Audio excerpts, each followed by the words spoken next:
Abra sua Bíblia comigo lá no livro de Filipenses.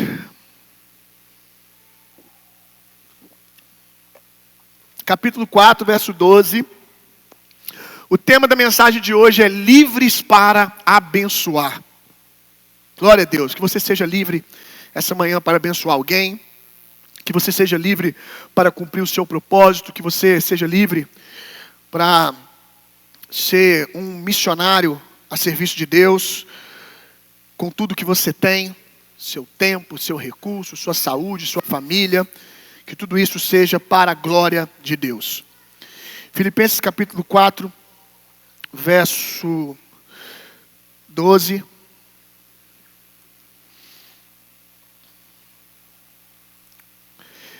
Olha o que Paulo diz para nós: sei estar abatido e sei também ter abundância. Em toda maneira, em todas as coisas estou instruído, tanto a ter fartura como a ter fome, tanto a ter abundância como a padecer necessidade. Vamos ler mais uma vez, irmãos? Preste atenção o como é forte esse verso. A maioria de nós, quando lemos esse texto, damos uma ênfase ao fato dele estar dizendo que nós precisamos aprender a viver na falta, na necessidade. De fato, precisamos, mas eu acho que a maioria da igreja é melhor nisso do que na parte B. Ele não fala só sobre ser instruído para viver na falta, na fome, mas ele fala: eu fui instruído, eu sei viver na bênção, eu também sei viver na abundância. Sei estar abatido e sei também ter abundância. Em toda maneira, em todas as coisas estou instruído. Eu sei ser um bom crente nos dois aspectos. Eu sei viver para a glória de Deus e para louvor de Deus nos dois aspectos. Tanto ter fartura, ele está dizendo, eu sei, eu estou instruído, eu aprendi a viver para a glória de Deus na fartura. Mas também na fome, tanto a ter abundância como a padecer necessidade. Essa semana, quando eu li esse texto, saltou ao meu coração: é também preciso saber ter. Como a igreja atual, a igreja no Brasil, como essa igreja, nós precisamos aprender a ter. O que você faz com o que você tem, diz se você está pronto para ter mais ou não.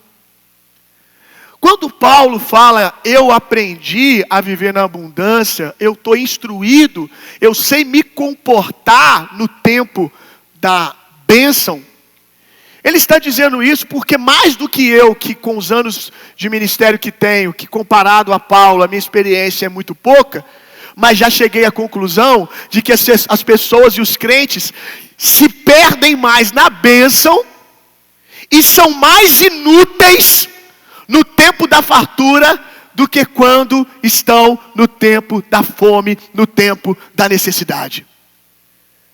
Por isso ele está dizendo, eu aprendi a viver nos dois lugares. Mas parece que toda vez que a gente lê esse texto, a gente pensa que a gente só tem que aprender a ser crente na hora que falta alguma coisa. Irmão, a igreja que nós vivemos aqui no Brasil, ela precisa muito mais ser instruída a respeito de viver na abundância do que na falta. Porque entenda uma coisa que eu vou te dizer. Você chama de necessidade coisas que não são nem necessidade.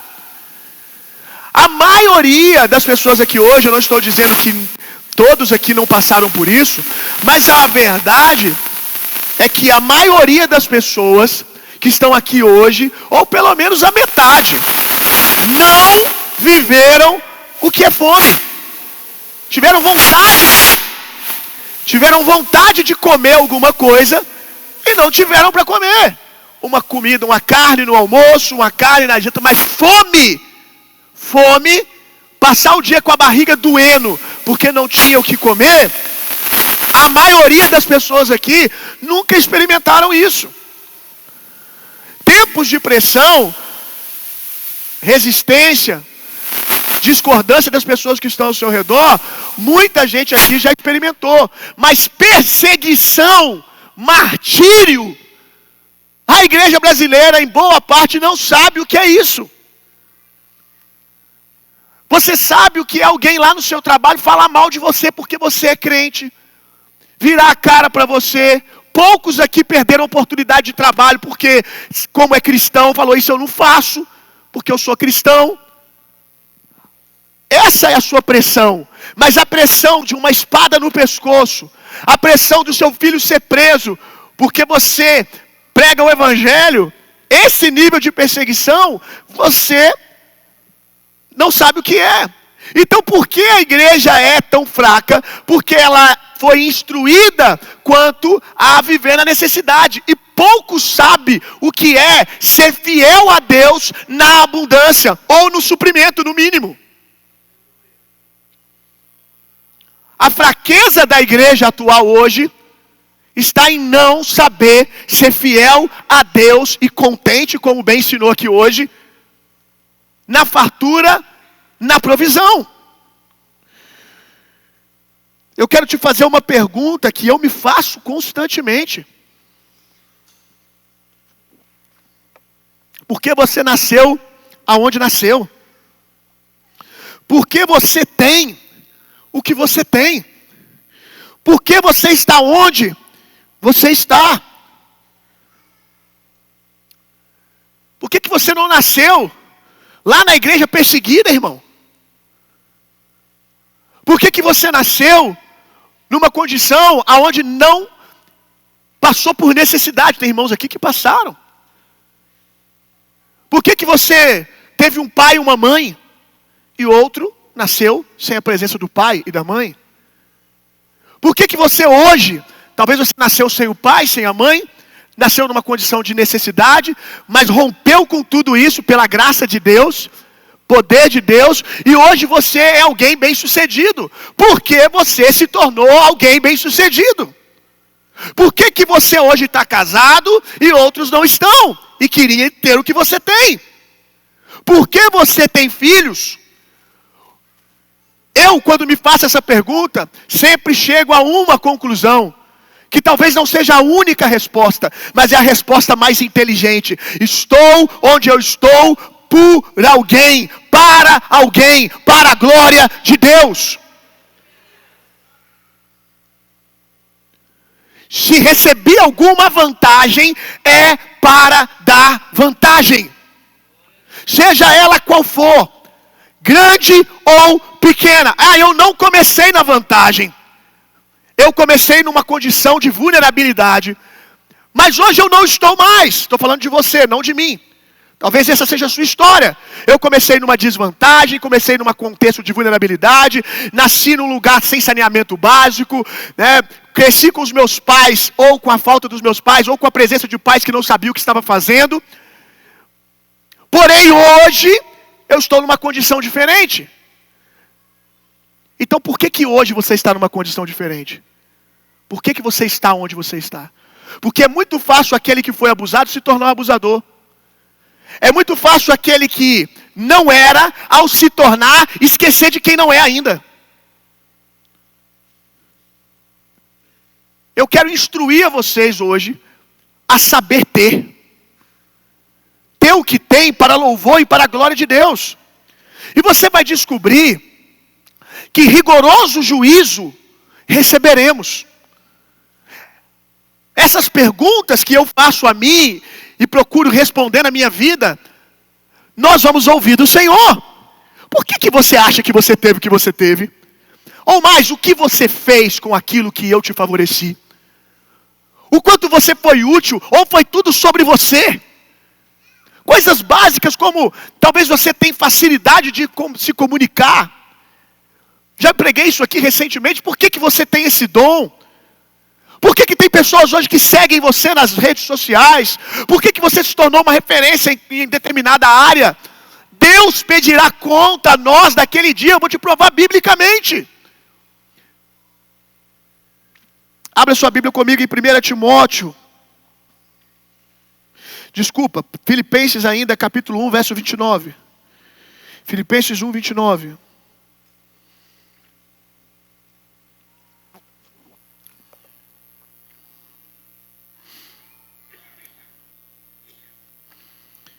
Porque a vós foi concedido, em relação a Cristo, não somente crer nele, como também padecer por ele. Preste atenção nisso aqui. O que Paulo está dizendo para aquele povo? Porque a vós foi concedido. Percebe aqui que a expressão de Paulo, porque a vós foi concedido, nos dá claramente uma ideia de dom. Deus deu isso a vocês. Deus deu a vocês o privilégio, o lugar, a vida, aonde vocês não somente crerão no Senhor, como também padecerão por Ele. Por que eu estou dizendo isso aqui? Porque você tem que entender uma coisa, irmão. Se você nasce lá na China, no contexto da igreja perseguida, foi dado a você, concedido a você, a viver aquela vida. E com aquela vida você vai buscar glorificar a Deus. Agora vamos ser sinceros, não foi concedido a você nascer nesse lugar. Então não finja que você nasceu nesse lugar. Por quê? O seu discurso não vai mudar a realidade. No último dia, Deus sabe o que Ele deu a você e o que você fez com aquilo que você recebeu ou não. Vocês aqui hoje, a maioria, não foi concedido a vocês viver num ambiente de sofrimento. Nós cantamos aqui hoje. O Coliseu não parou a igreja. Os leões não pararam a igreja do Senhor. A perseguição não parou a igreja do Senhor. O desafio que a igreja do martírio sofre hoje, vocês não sabem o que é isso. Eu não sei o que é isso. Mas por algum motivo, aprove a Deus que eu nascesse aqui, você vai entender isso agora, com a resposta que nos cabe, e eles nascessem onde eles nasceram. E o que nós achamos aqui, ao ouvir, mas eu não queria esse dom. Paulo disse que fazia o que fazia para alcançar uma ressurreição superior. Fique tranquilo que ninguém vai deixar de receber de Deus o que lhe é devido. Pode ter certeza que você vai chegar na eternidade e vai dizer, uau, valeu a pena a vida que eles viveram. Você pode ter certeza disso. Só que os leões não pararam a igreja do Senhor, a perseguição não pararam a igreja do Senhor, o Coliseu não parou a igreja do Senhor, mas o que mais para a igreja do Senhor hoje é a vida tranquila e pacificada que nós vivemos. O que mais parou a igreja foi os momentos de trégua. Então entenda que aquilo que você chama de bênção pode ser maldição, se você não saber se comportar no lugar da bênção. Porque o Senhor pedirá conta de tudo aquilo que recebemos ou que não recebemos. Qual rigor haverá no nosso encontro com o Senhor quando estivermos do lado de um irmão da igreja perseguida, que fez o que fez para o Senhor com tão pouca liberdade, e nós fizemos tão pouco, inclusive por esses irmãos? Uma vida de martírio pelo Evangelho é um dom, é um presente que Deus deu a alguns. Para outros, o desafio é ser fiel na liberdade. É ser fiel na abundância. É conseguir viver uma vida útil, que glorifica a Deus nesse lugar. 1 Timóteo capítulo 2, verso 1. Eu vou te provar que também não há pecado algum. O pecado não está em vivermos uma vida onde há paz e tranquilidade. Nós estamos desfrutando hoje no Brasil, aqui você está desfrutando do tipo de igreja que Paulo ensinou o povo a orar para ter. Paulo jamais pediria às pessoas para orar por algo que fosse pecado. E ele pede para que Timóteo ensine ao povo: admoesto-te, chama a sua atenção, exorto a você, antes de tudo, que se façam súplicas, orações, intercessões, ações de graças por todos os homens. Preste atenção aqui. Pelos reis e por todos os que estão em eminência. Para quê? Para que tenhamos uma vida tranquila e sossegada, em toda piedade e honestidade. Porque isso é bom, isso é o quê? porque isso é bom e agradável diante de Deus nosso Senhor. Paulo estava num contexto de perseguição, e ele está dizendo, orem para que a gente viva uma vida tranquila. Porque essa é a vontade de Deus. Então entenda que hoje nós estamos vivendo a vontade de Deus. Mas agora, como nós estamos nos comportando dentro dessa vontade de Deus? Percebe que a bênção pode ser facilmente uma maldição, um problema? Aí às vezes uma vez um irmão chegou para mim, um jovem, e eu já tive esse questionamento também, eu não o culpo por isso. Não peso ele por isso. Ele chegou para mim dizendo, eu às vezes fico me sentindo mal de ter as coisas. De ter família. De poder andar de carro. De poder fazer um lanche no final do culto. Porque eu fico pensando, nas pessoas que estão numa condição diferente lá na igreja perseguida. E aí eu acho que é um absurdo, às vezes no culto, nós ficarmos falando sobre administrarmos as bênçãos, as coisas, de que Deus abençoa, porque olha o que nós vivemos. Isso é muito bonito, mas é uma falsa piedade que não adianta absolutamente nada. É duro o que eu estou dizendo, mas é bem isso. Eu disse para ele, você nasceu lá, você tem pai, você tem mãe, você pode ir para a faculdade, você tem a liberdade de carregar a sua Bíblia. Então para com esse show e faça isso para a glória de Deus. Ganhe bastante dinheiro e sustente missionários da igreja perseguida. Porque é isso que Deus vai te questionar no último dia. Porque a gente fica nesse discurso, bonito, e não faz absolutamente nada. Chora no culto, oh Deus, por que me abençoaste tanto assim? Oh meu Pai, por que eu não vivo isso? Por que eu não vivo aquilo? Ai Senhor, eu sou branco, e os meus irmãos negros. Faça alguma coisa por um negro então, irmão. Você tem vantagem? Favoreça alguém. Você que hoje rompeu os desafios da largada e se tornou um negro bem posicionado que pode favorecer as pessoas, favoreça. Favoreça seu irmão negro, favoreça os brancos, favoreça quem você puder. Cuide do órfão, cuide da viúva, mas não fique com esse discursinho. Desculpa, mas é bem isso. Isso não muda absolutamente nada. Chore, sinta a dor deles, mas levante e faça alguma coisa. Foi uma resposta também que eu dei a uma irmã, que eu entendo que isso passa na nossa cabeça, mas eu tenho que ser o cara chato que traz essa resposta, que pode soar como duro, mas é necessário. No período agora lá do Rio Grande do Sul, uma irmã muito querida falou comigo, Bill, eu não estou conseguindo nem passar o meu dia. Eu pego meu filho no colo e falo, mães perderam as suas crianças. Eu estou aqui com meu filho, estou aqui com meu marido. Eu estou isso, eu estou aquilo. Ok. E aí a primeira pergunta que eu fiz, você já fez a sua oferta? Você já mandou a sua contribuição? É duro, mas no final é isso que interessa. Chore, sinta a dor deles, passe o dia orando. Você está orando por eles ou você está só sendo consumida pelas notícias e passando o dia se sentindo mal? Está pelo menos te levando a orar? Porque o que você está descrevendo para mim é que você sente uma dor horrível por estar onde você está e outras pessoas estão em sofrimento. Mas aí eu te pergunto, o que você faz pelo preto, o que você faz pelo órfão, o que você faz pela igreja perseguida? Você não faz nada! O que é de útil esse seu tempo de dor e de sofrimento? Quantos estão entendendo o que eu estou dizendo? E aí eu pergunto para você que, eu vejo um órfão, eu fico pensando, acho melhor eu nem ter filhos. Porque eu não vou saber lidar com o fato de eu poder ter um filho e outra pessoa não poder ter um filho. Meu irmão, para de romantismo. Para de romantismo, faça alguma coisa. Faça alguma coisa com a abundância, com a liberdade que você tem. Se você pode ter, tenha para a glória de Deus a favor de alguém. É assim que funciona. Saia desse lugar. E aí, como eu estava dizendo, quero que você entenda que o nosso nível de narrativa não condiz com o que fazemos na realidade.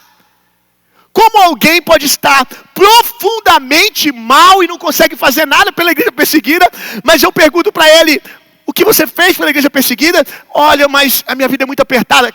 Você está aí chorando tem 3 dias e você não consegue pegar e vender o seu iPhone então e mandar para a igreja perseguida? Mas eu não tenho, Bill. Deixa de comer hambúrguer.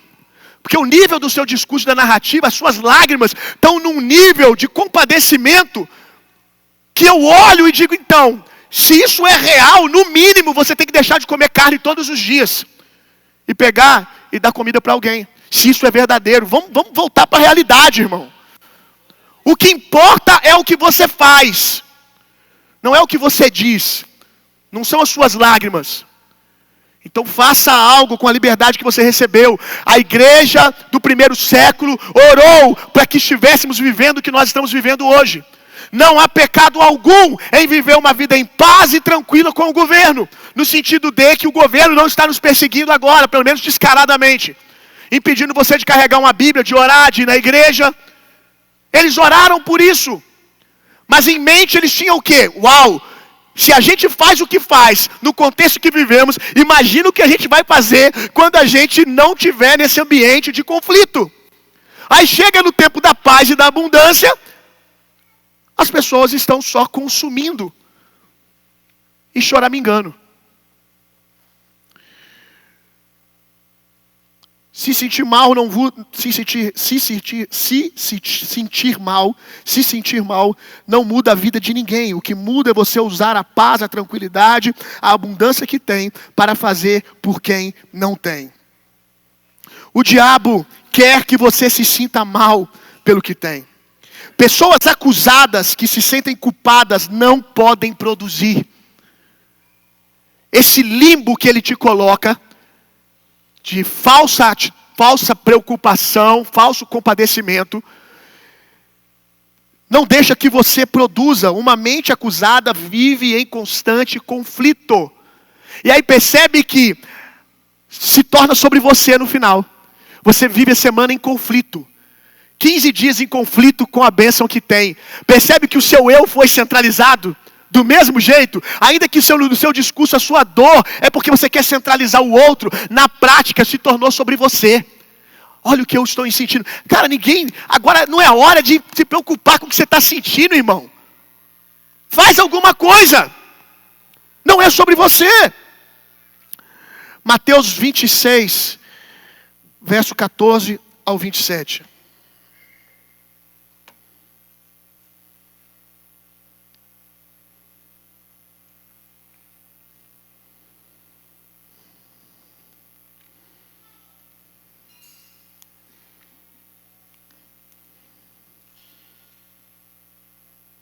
Mateus 26, verso 14 ao 27.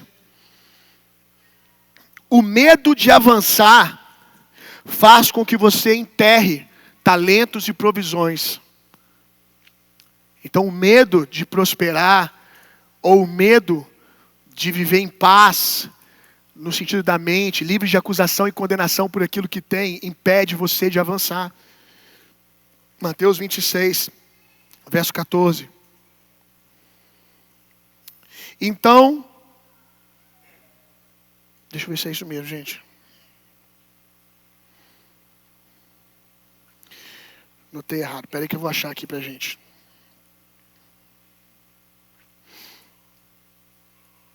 Vai dando glória a Deus e aleluia aí, enquanto eu estou procurando.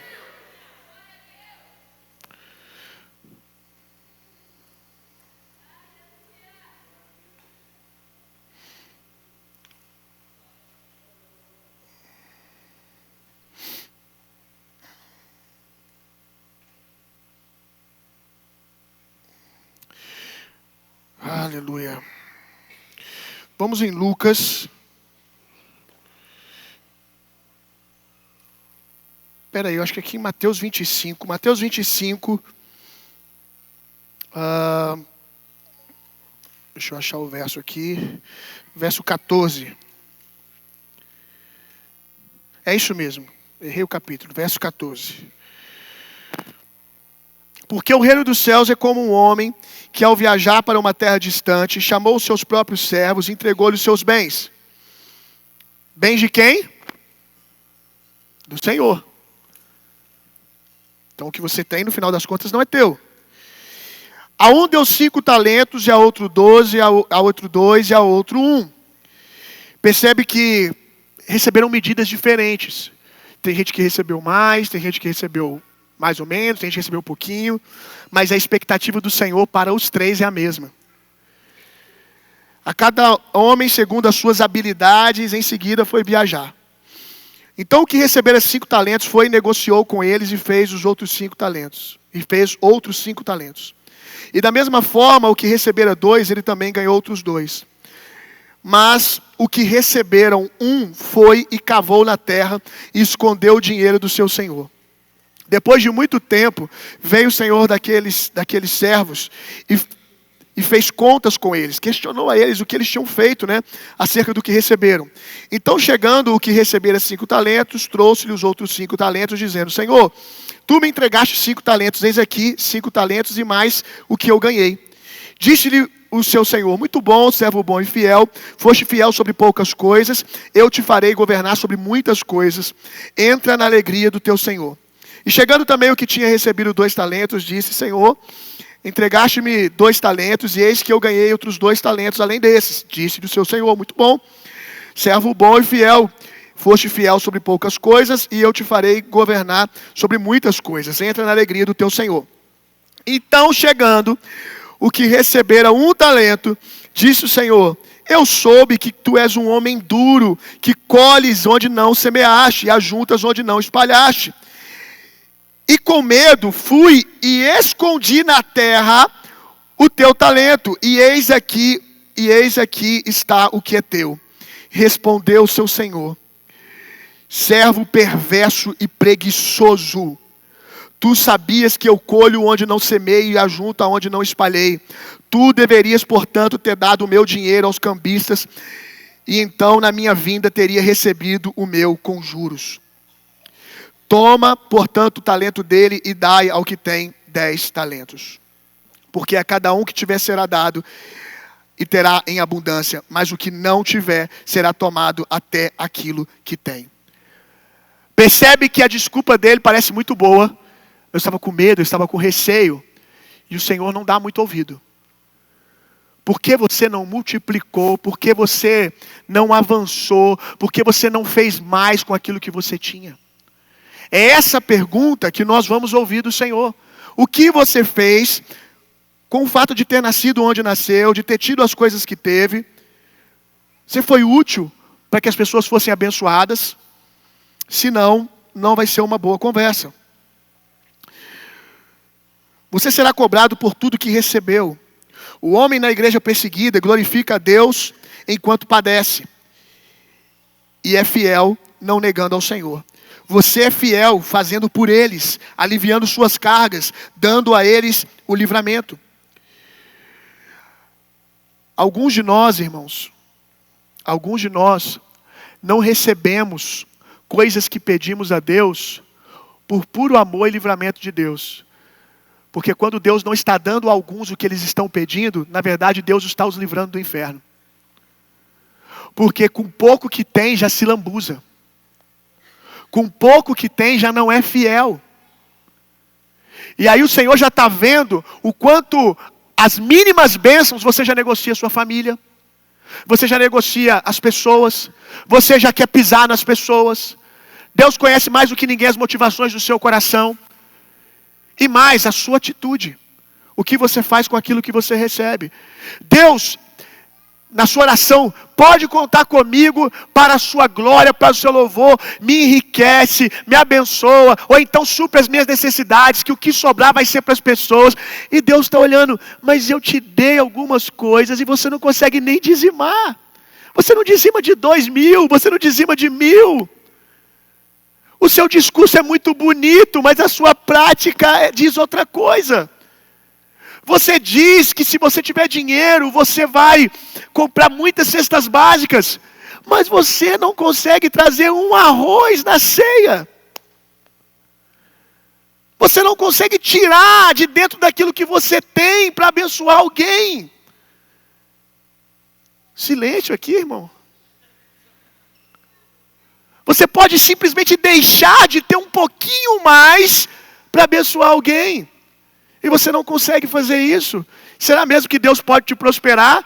Talvez Ele pode te prosperar e perder você. Aí por amor a você, Ele não te prospera. Melhor deixar você aí mesmo. Porque com pouco que você recebe, você já se lambuza, você já pisa nos outros.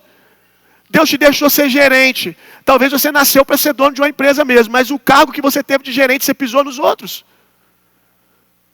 O pouquinho de autoridade que você recebe, você trata mal o manobrista quando você vai estacionar o carro.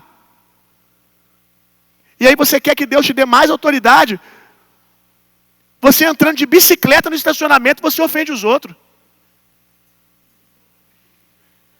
Imagina se Deus te der um carro, irmão.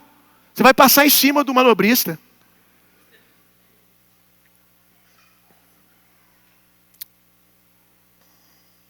A falta de fidelidade de alguns fazem que vocês mesmos, preste atenção nisso aqui. O Senhor me disse isso essa semana.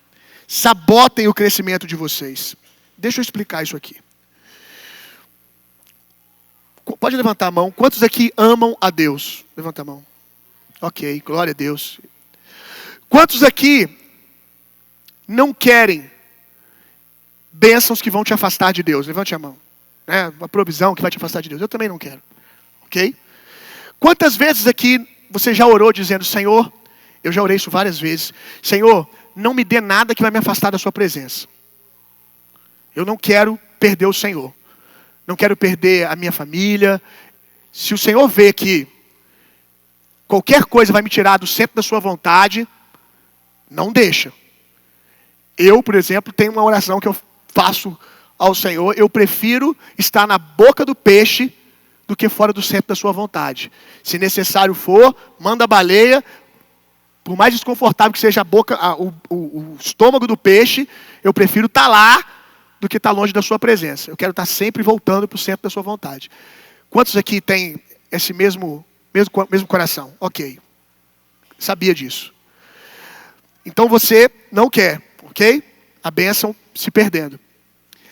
Só que vocês se tornam opositores de vocês mesmos. Mentalmente, vocês criam um bloqueio. E o problema não é o bloqueio, você vai entender. Porque quando você vive uma vida infiel, com o pouco que você tem, você não está dizendo só para Deus que você não é capaz. Você está dizendo para você mesmo. Quando você não consegue ser fiel a Deus com as coisas que você tem hoje. Desculpa ter que voltar no dízimo, mas é porque essa é a beleza do dízimo mesmo. Essa régua, né? Essa boa régua.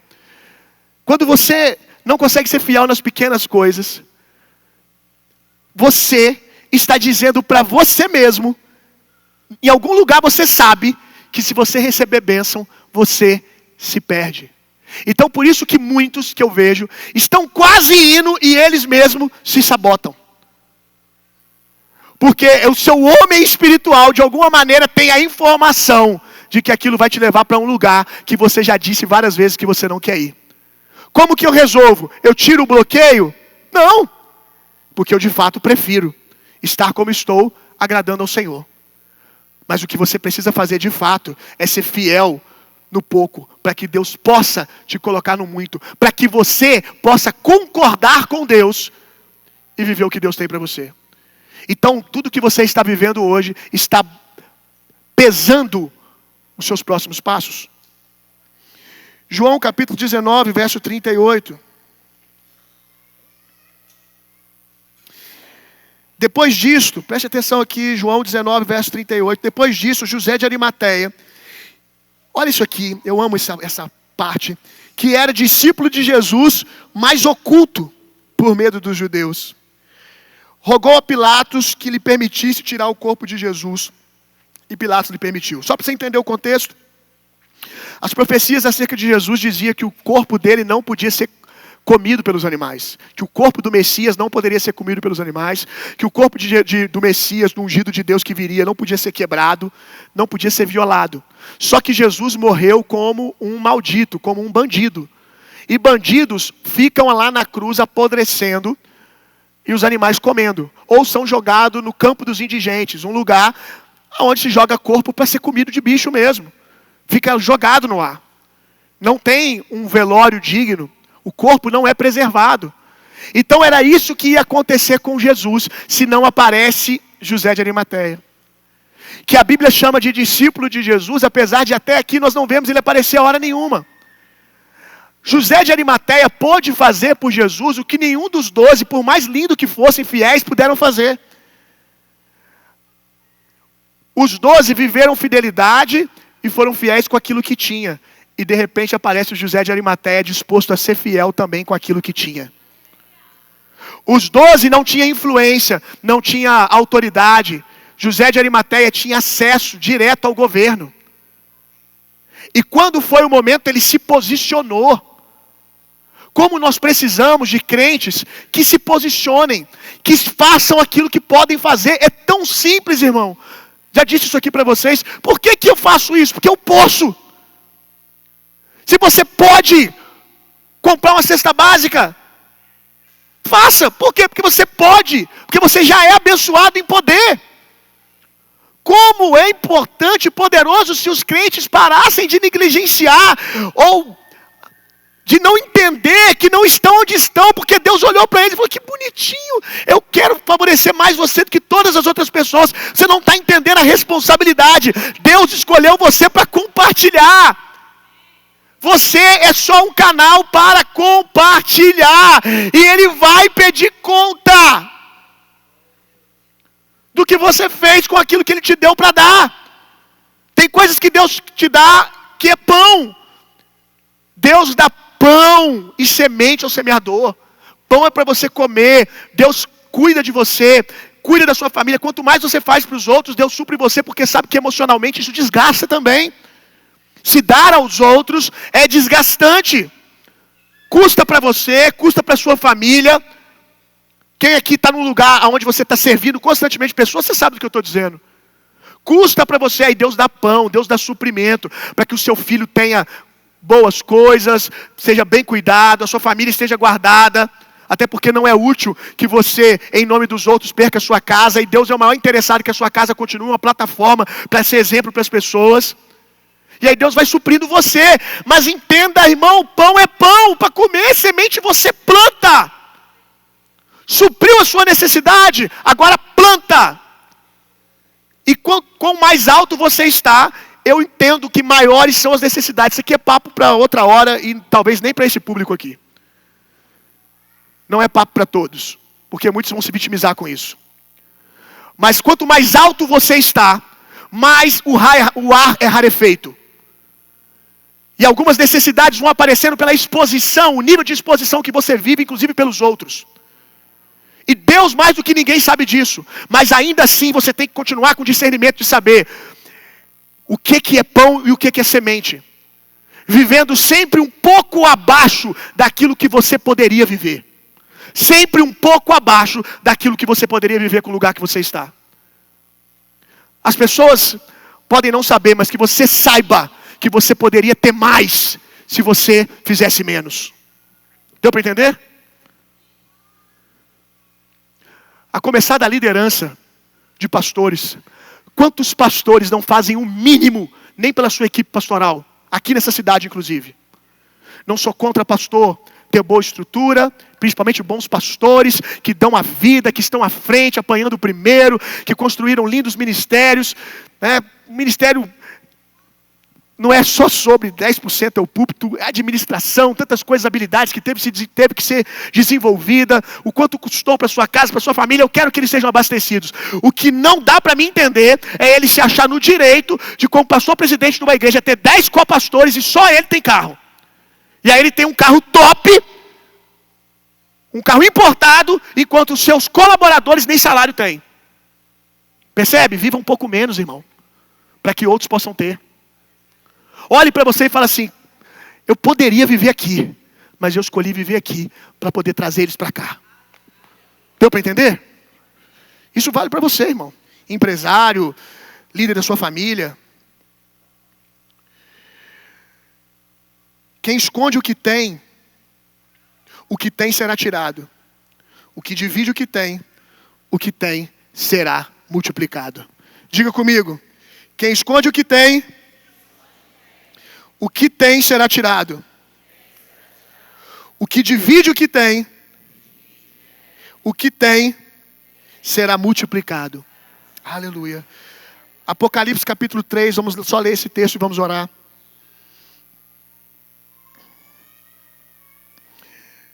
Irmão, se eu sei que a igreja de Jesus podia ser mais com o que ela tem, com o tanto que Deus já fez na vida dos crentes, imagina Deus.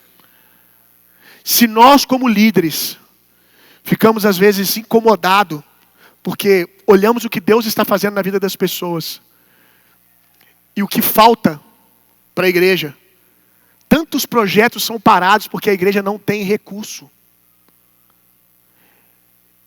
E o recurso está na vida das pessoas, e muitas delas se distraindo, comendo semente.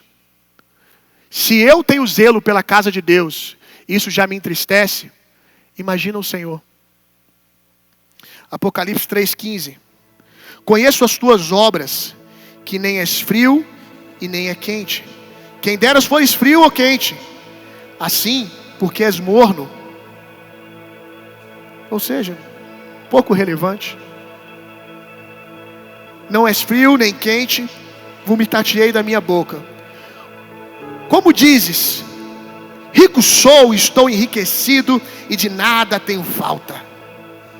E não sabeis que és, é tão forte isso aqui, irmão, um desgraçado e miserável, pobre, cego e nu.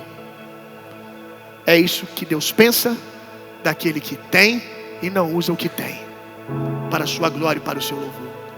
Desgraçado, por mais duro que seja a expressão, nada mais e nada menos é sem graça, sem favor. Como você precisa do meu favor.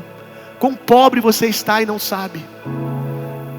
Nós podemos fazer mais, irmãos. Cada um aqui dê conta de si diante de Deus e busque se você pode fazer mais. Ser mais fiel, mais disponível naquilo que o Senhor tem dado a você hoje. Eu oro para que possamos aprender a ser fiel a Deus na fartura, na abundância, na liberdade que temos. Porque se os nossos irmãos, em contexto diferente do nosso, podem fazer tanto, quanto nós podemos fazer, inclusive por eles. Então saia daqui hoje, seja mais prático. Quando a gente falar assim,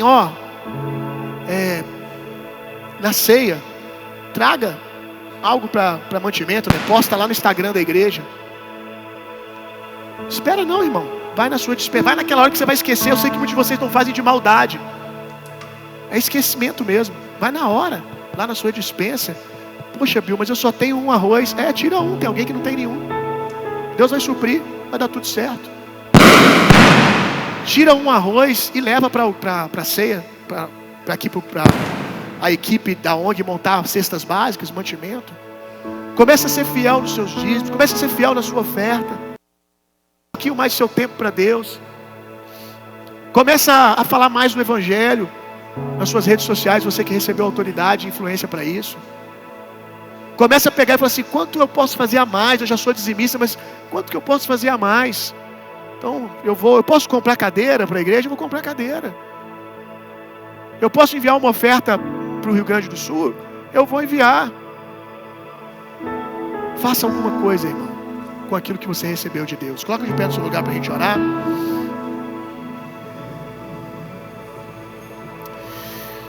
Senhor, o Senhor tem nos abençoado tanto. Como a gente é abençoado. Como a gente é abençoado. Aleluia. Espírito Santo, a palavra diz que você nos ensina todas as coisas. Todas e todas mesmo. O Senhor nos ensina a viver na falta, mas que o Senhor também nos ensina a viver na provisão que já temos. Nos ensina como Paulo poder encher a boca e dizer, eu sei ser fiel a Deus. tendo carro e não tendo carro, mas quando eu tenho, eu sei ser fiel também. Eu sei ser fiel a Deus, contando moeda para poder colocar uma carne na mesa, mas eu também sei ser fiel quando eu não preciso contar moeda e eu tenho carne, inclusive para poder abençoar alguém. Ensina-nos, Senhor, ser uma igreja fiel. Livra-nos do perigo da tranquilidade e da paz. Livra-nos dos perigos da provisão. Se alguém aqui pode fazer mais, se eu posso fazer mais, mostra-nos, Senhor. De tempo em tempo, exorta-nos mesmo, Senhor. Leva-nos de volta ao centro da sua vontade. Que possamos estar envolvidos no seu maior negócio, que é a transformação de vidas. Seu negócio são pessoas. Usa-nos, Senhor. Aqueles que estão no lugar aqui de autoridade, que às vezes cuidam de uma pessoa, que façam isso para a sua glória e para o seu louvor. Nos dá um senso de responsabilidade, nos dá um entendimento que adoração não está acontecendo quando nós cantamos somente, mas adoração e louvor está acontecendo quando fazemos tudo para a sua glória. Quando somos pais para a sua glória, esposos para a sua glória, funcionários para a sua glória, patrões para a sua glória, prestadores de serviço para a sua glória, consumidores de um serviço para a sua glória. Ajuda-nos a ser fiéis. Espírito Santo, nos ensina para que possamos ter aqui homens que serão levados ao nível de influência, de recurso de José de Arimateia. Que aqueles que foram chamados para isso cheguem nesse lugar, mas cheguem nesse lugar com esse coração. Na hora certa eu não me calarei, eis-me aqui, Senhor. Ainda que isso me custe reputação, ainda que isso me custe escolher, não a necessidade, não, mas não ter alguma coisa que eu poderia ter, para que outro possa ter o que é necessidade, Senhor. Ajuda-nos, Senhor. Ajuda-nos. Nos dá sabedoria. Tua palavra diz que aquele que pede sabedoria, o Senhor dá livremente. Que eles não fiquem no lugar da tolice ao receber essa palavra, mas dá sabedoria para que eles entendam o que foi dito aqui hoje, Senhor. De ponta a ponta, Senhor. Que haja entendimento que vai gerar práticas poderosas para a sua glória e para o seu louvor. Em nome de Jesus, Senhor, a sua igreja pode fazer tanto. As trevas às vezes são tão mais posicionadas, unidas. Os projetos das trevas tantas vezes não faltam, porque aqueles que estão lá estão envolvidos com a missão e nós estamos distraídos. Não adianta nós ficarmos reclamando do que está acontecendo no sistema educacional do colégio tal, se nós negligenciamos a força que temos para financeiramente criarmos a nossa própria instituição de ensino. Uma igreja que terá um colégio, essa igreja terá um colégio para a glória do seu nome, Senhor. O Senhor nos deu essa palavra quando nós começamos, o Senhor plantou isso no meu coração. Nós teremos um colégio que será uma referência nessa cidade de educação com valores cristãos, aonde os irmãos aqui que são professores vão dar aula lá. Não adianta a gente ficar amaldiçoando as trevas, reclamando e não nos posicionamos com o que temos hoje. Em nome de Jesus, ajuda-nos, Senhor. Ensina-nos, para que naquele dia possamos ouvir do Senhor: ei, servo bom e fiel, servo bom e fiel, você multiplicou tudo aquilo que eu te dei, você usou, você plantou, você colheu, plantou de novo, de novo e de novo. Eis aqui as pessoas que foram abençoadas. Aleluia. Talvez há aqui, Pai, missionários milionários, homens que vão investir em missão e vão plantar igreja nas nações, Senhor. Homens que nós, nos bastidores, vamos saber, nossa, ele poderia ter N casas. Ele vive numa boa casa, mas nós sabemos que somos líderes dele, que ele poderia estar na maior mansão dessa cidade. Tá? E igreja nas nações. Dá-nos homens assim, Senhor, que os nossos filhos que estão sendo treinados nessa cultura não negligenciem a oportunidade que eles têm, se tornem muito bons em tudo aquilo que eles podem. Se eles podem fazer uma boa faculdade, que eles não tenham falsa piedade, falso discurso, e sejam os melhores da faculdade. Façam os melhores treinamentos. Eles podem estudar nos melhores colégios, aqueles que podem fazer os melhores cursos, que façam, mas que sobretudo, como Esther, que foi levantada como arma secreta, poderosa do Senhor, manifesta para aquele tempo, os nossos filhos estejam sendo treinados para serem armas poderosas para o tempo que o Senhor estabeleceu. Aleluia. Que os nossos filhos não cresçam sem entender o privilégio que eles estão tendo de crescer ouvindo essa doutrina, ouvindo esses valores, essa cultura, esse ambiente do sobrenatural.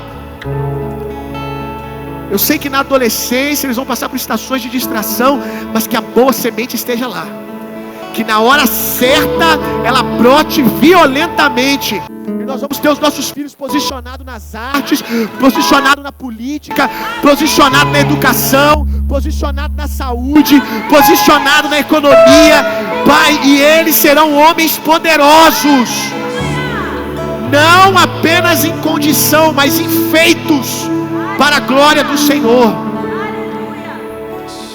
como os gibeonitas,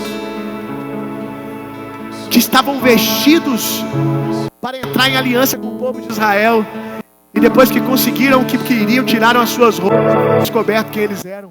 Os nossos filhos vão aplicar, nós vamos ter filhos que vão estar sendo infiltrados nos lugares, aleluia, e que no devido tempo vão ser descobertos como homens poderosos do Senhor. Mas aí já conquistaram, já caíram na graça da sociedade, já caíram na graça dos lugares, das geografias que o Senhor os colocou. São homens e mulheres que não vão se calar, que no tempo oportuno vão dizer: foi Deus que me colocou aqui para o seu louvor e para a sua glória. Que esses irmãos que estão aqui hoje entendam, Senhor, que eu estou tentando explicar, Senhor, em nome de Jesus. Nós não estamos trabalhando só para esse tempo, nós estamos falando de 30, de 50 anos, nós estamos falando de estarmos sentados em cadeiras de balanços velhos, olhando para os nossos filhos e dizendo: uau, valeu a pena. Olhando para os nossos filhos que foram gerados nessa mesa, vivendo o que eles estão vivendo, e nós olhando uns para os outros, sentados em um culto de louvor e dizendo: uau, uau, valeu a pena criarmos essa plataforma.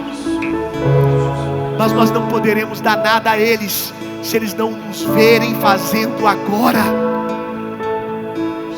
Ah, Senhor, ajuda-nos. Me envolva na tua história, minha vida